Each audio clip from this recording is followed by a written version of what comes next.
Obviously, Jesus needs to be our example of all kinds of things.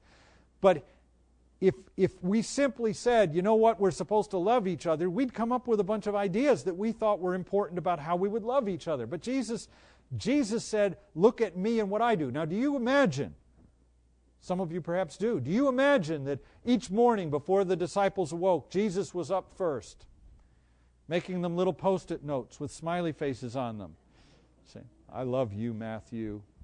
You're special, Simon. It doesn't seem likely, but that's what a lot of people think. If we're going to show love, that's what we have to do.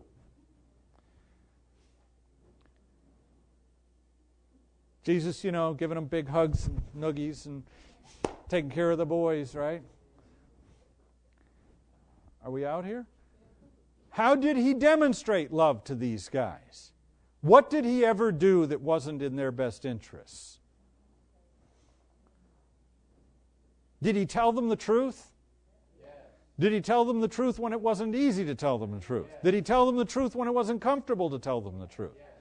Did he tell them the truth because they needed to hear it, not because it was a nice thing to do? Yes. Are we still here? I don't see him. I mean, I've read the Gospels and I looked through them and I just don't see a lot of Jesus saying, Peter, that hat looks great on you. James, I'm really liking the new do. It's working for you, man. Now, I'm not saying that any of that would be the wrong thing to do, but that apparently is not what he meant when he said, love one another the way that I've loved you. He wasn't talking about really get along in a swell way, have lots of warm, fuzzy feelings, make sure that everybody always knows that they're affirmed in everything. That doesn't seem to be what he was getting at.